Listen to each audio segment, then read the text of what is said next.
the city center where there was probably more things going on. But before we did, there was the first major Pokemon catch of the day.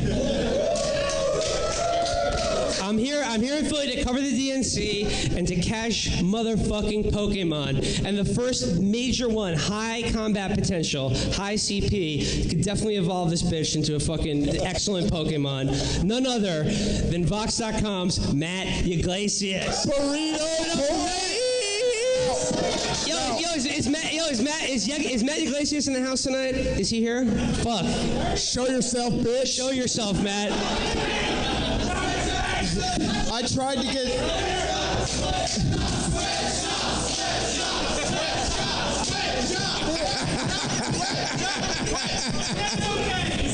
It's okay. Sweatshops are okay, everybody. I tried to get the Matt Iglesias picture, but he was fucking freaked out and terrified of Will. The first thing that happened is I saw him first. We're in the SEPTA station. We're going down. He's coming up. I see him, and I literally just did this. That egg-shaped motherfucker is right in front of me. And then I turn to Will and Brian and Brett, and I'm like, he's right here. And then the best thing though was what Will did after that. So Matt made eyes like a cartoon character, like. Dude, Iglesias has some Medusa powers based upon what I saw he did to Matt. We were starstruck for sure. He was passing us on a subway platform, so I said, I gotta holler. I gotta say what's up. So I just said, Iglesias, what's up? And he turned around like probably Reagan when he saw John Hinckley for the first time. But he looked fucking shook. And I was trying to be nice, but he wasn't expecting to get recognized. I don't know why. This is his fucking crowd. And I said, Iglesias. Land your dick so the DNC don't recognize you, then just give the fuck up. I said, Iglesias, what's up, fam? And I dapped him up. I showed him some love. And I was like, you here for the DNC?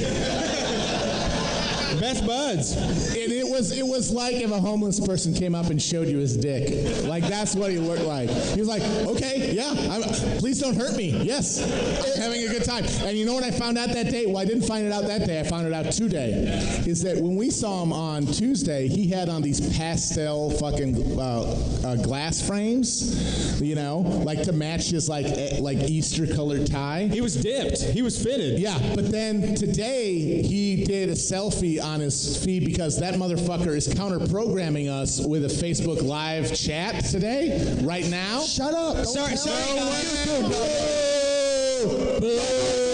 Never Iglesias. Look, but he had on black frames, which means this motherfucker travels with multiple glass pairs with different things, and he fucking matches them to his outfit.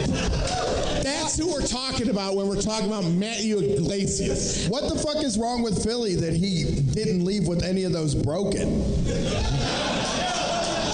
Yeah, what the fuck, Philly? Do better. Yo, Matt Iglesias. Rethink this, Philly. Matt Iglesias, #1 Giants fan. Boo. Eli Manning, fucking globalist.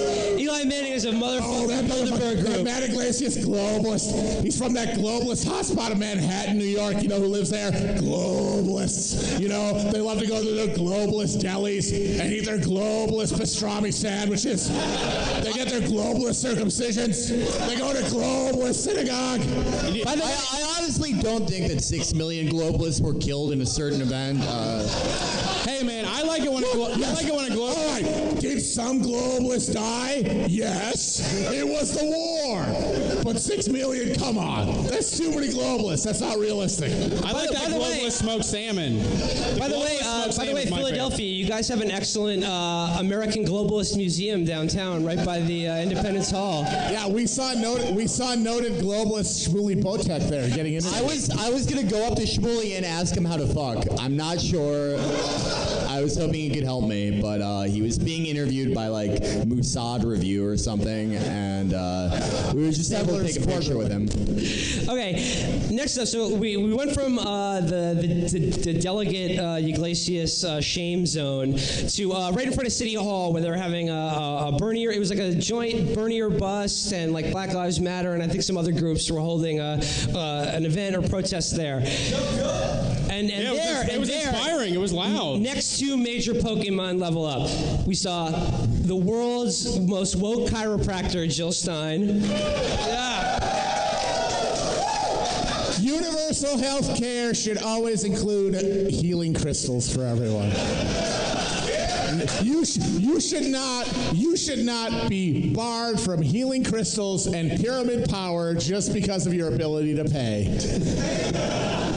And right after Jill Stein, I saw one of my favorite journalists, someone who throughout the coverage of this election is, I can't say I have agreed with her all the time, but she's someone who always offers her point of view in good faith, and I respect that. I'm talking about Amanda Marcotte, y'all. She was out. She was in the house. She got some jacked tats, yo. Well, no, I think they're good. I mean, like, the double helix on her arm, that's like, yeah, you love science. Who the fuck doesn't? Yeah, she got double helix on one arm and a ray gun on the other. She's like walking, I fucking love science. She will die for science. She is a martyr for science.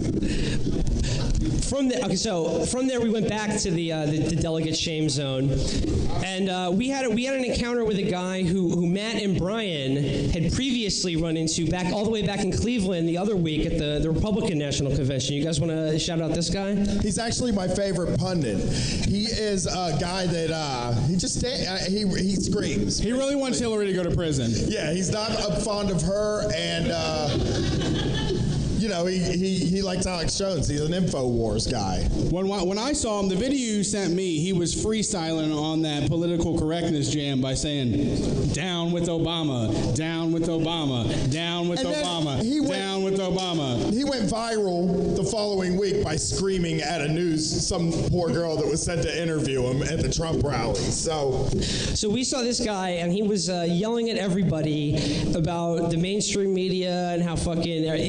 What I liked about him is he couldn't decide whether he wanted to curse or censor himself, so he kept saying things like, "The mainstream media doesn't give a fuck about you. They think you're a mother effing joke, yo." But he was mad as hell. But my favorite thing, and shout out to Virgil, Texas, and Boring as Heck in the crowd tonight, had the fucking genius idea to ask this guy his opinion on Lady Ghostbusters. Female Ghostbusters! Female Ghostbusters! Spectrum individuals concerned with exactly two issues. One, Gawker, at Gawker Media Network, number 2. Female Ghostbusters. Give it up for that fucking knowledge. Let me tell you the story that he gave us. It's a war on men, y'all! He said, "It's bullshit!" There's a war on men going on, y'all. There's a war on men. He also told us it's coming from Obama because he takes it in both ends. So my other favorite thing about this guy is, he was there for Trump. Brian, you made the great error of saying Trump was part of the New World Order, which is not true. Trump is not part of it. He's not part of that. Trump's not part of that. Fucking guy. He named everybody except for Trump. Clinton, he had everybody, all of our favorite people that we hate. Yeah, but Trump is just Trump. Trump is just a rich guy. Just because you're rich, it doesn't mean you're in the New World Order. He's against them. Look, Trump's daughter may have converted to globalism, but he's not a globalist. He's not a globalist. So this guy, he was going, "I will take my chances with capitalism over socialism any day." And then someone was like, "Well, why?" And he was like, "Well, no, like this capitalism now is rigged. You don't understand. Rich people have rigged capitalism so it only works for them." We get rid of that, and then the capitalism without the capitalists. I don't know what that would look like. That's my favorite thing about like libertarian guys, because they're the same as Krav Maga guys. Capitalism is like a fight for them where they're like, "All right, punch me. No, 30 degrees to the right. Okay, I could get this right 18% of the time if we were on a 747 and you were holding an AR-15 and you pointed at me at a 45-degree angle." But no, it's a perfect system. But so he's talking about why he prefers capitalism to socialism, and this kindly old lady who was out for Bernie. Bernie bro, actually. She was a Bernie. She was a Bernie. Disgusting female Bernie. She was just trying to get some of that the socialist worst kind. She was like the kindliest looking. Excuse me, young man, are you talking about capitalism? Because there was someone that was very good about it. His name's FDR. The world's kindest grandmother goes, "Excuse me, sir, but what about FDR?" It's funny because we were in FDR Park. She goes, "What about FDR?" And without missing a beat, this guy goes, "He got us involved in false wars." He did the same stuff as 9/11. So just so y'all know, Pearl Harbor is like the hipster 9/11. If you're with a bunch of InfoWar motherfuckers and they're talking about building 7, you're like, yeah, but what about those cables from the Japanese that got deciphered 2 days before the attack? Check and mate. I will your cred when you're amongst those dudes. I will do you one better. I do not think that the Battle of Bull Run happened. Oh, you think that the Patriots fired the first shot at Lexington and Concord? That's cool, you know, whatever makes you feel better. Do you think the Eagles actually lost that Super Bowl? Wake up. Hell no, bitch. I think he was also really. He was also inviting false flags at the RNC. Oh God! Okay, this is the best part. Flag. So we didn't talk about this. We talked about it on the show, but it's still funny. So he was at the Alex Jones thing, and during Alex Jones' speech, when he's like, "We're gonna give the globalists everything," and he brings out Eric Andre, and he's like, "Look at these Daily Show globalists, these CIA black ops trying to distract everybody with their. They're trying to be shocking to distract from the real issues." And the dude is in the audience, and he goes, "Come on, Obama, bring on your false flag. We're ready for it." Start fiddling. I don't want to get false flag, dude. No, I don't want to be like in a fucking like Time magazine article where they go, you know, the fall of Cleveland, and there's my fucking face, and I'm all sweaty and shit. You had to Sorry, be by the way, I'm just going to do a little bit of professional networking right now. If there are any crisis actor agents in the audience tonight, please find please. me after the I'd show. like to give you my headshot. I'd like to give you my headshot. Literally. I think I can do a great job.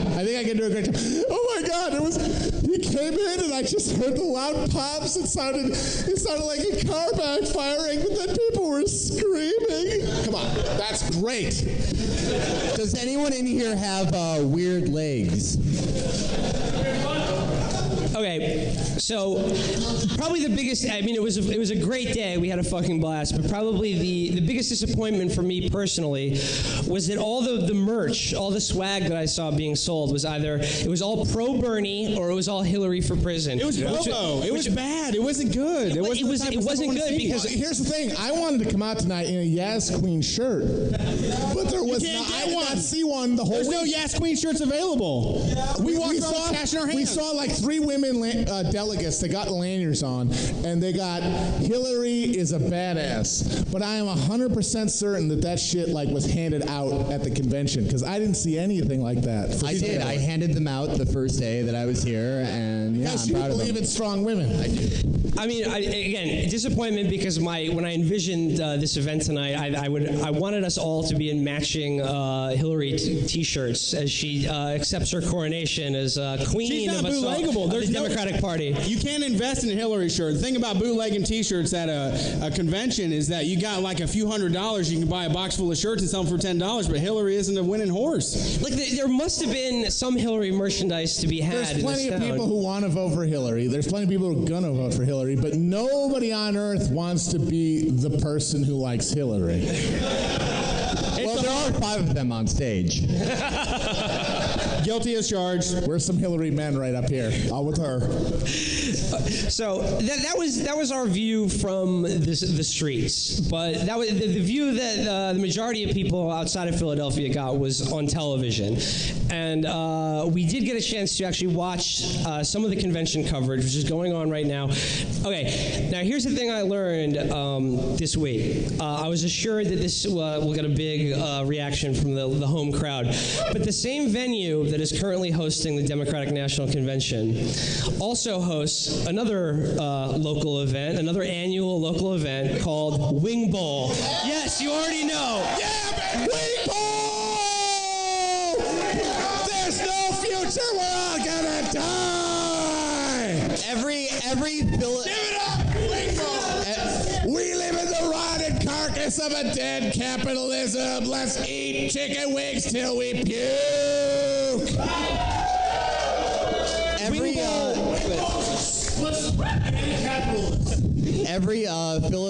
Every Philadelphian father has a dream of their kid winning the Olympics, the fucking Wing Bowl, and the Super Bowl. You know, I think if the Eagles just played in the Olympics, they win every fucking medal, yo. Yeah. They play against them other countries like the fucking Redskins or Giants. Hell no. All those other countries you show up for the Olympics, just try to play against the Eagles. Y'all gonna lose. We love Philly so far. Now, in researching the Wing Bowl, I found out that only 4 years ago, at the Wing Bowl, in the same venue that Hillary is addressing right now, I think, a woman named Molly Schuyler broke. Who's related in the audience? We got any Molly Schuyler fans in the audience tonight? Fuck yes. Only 4 years ago. Only 4 years ago, at the exact, probably on the same stage that Hillary is addressing right now, broke the first and most important glass ceiling ever by winning the Wing Bowl by consuming over 400 chicken wings in 26 minutes. Something. And I swear to God, this is something. This is something I honestly I'm skeptical of. I'm a Molly Schuyler truther because I don't think it's actually physically possible to eat that many fucking chicken wings. Hey, you know what? I'm the father of a very young girl. A Wing Bowl. I'm a father of a young girl that needs heroes like Molly here. We need to know that girls can eat that many chicken wings too. It's outrageous. Fuck you, Will. When the judge, Typical Bernie, bro. Wouldn't believe in the possibility of womanhood. I'm just trying to maintain our brand, guys. well, I mean, wings are not kosher. I mean, globalist sanctioned. Okay, so Molly Schuyler, Wing Bowl, way better than Democratic National Convention. There's a lot of more. And it's a Philly tradition, right? It's a Philly tradition, and it happens at 10 a.m. It happens in the morning. It happens in the morning in February. And like I said, drunken people gorging in some sort of eating contest is more dignified than what we saw on television at the DNC. Holy shit! We each have our favorite speech that we watched. We missed a lot of them, so I think we should go down the line and each talk about our favorite speech that we saw on TV at the DNC. I'm going to begin by saying my favorite. I don't know if anyone saw this. I think it was on Tuesday night. Deborah Messing of Will and Grace. Deborah Messing of Will and Grace, courtesy of the New York delegation, addressed the DNC for probably 10 minutes about 9/11. Yeah, but I mean, what got us through those dark days if not Will and Grace? I guess I don't know. I mean, I wonder what this looks like to the rest of the country. Deborah. Oh, hey everybody! That girl whose show made everybody gay is on, talking about 9/11. I'm definitely ready for her now. Deborah Messing wringing a few more drops of pathos out of a fucking tragedy at the DNC. Another useful idiot for the liberal media. Absolutely. All right, what speeches did you guys like? I mean, I didn't even hear it, but what I loved was just the very idea of Mike Bloomberg speaking to the Democrats like, oh shit, we're the Democratic Party. We got a lot of trouble here in 2016. I mean, we're running against this clown, ridiculous person, Donald Trump, but we're having a lot of trouble, appealing to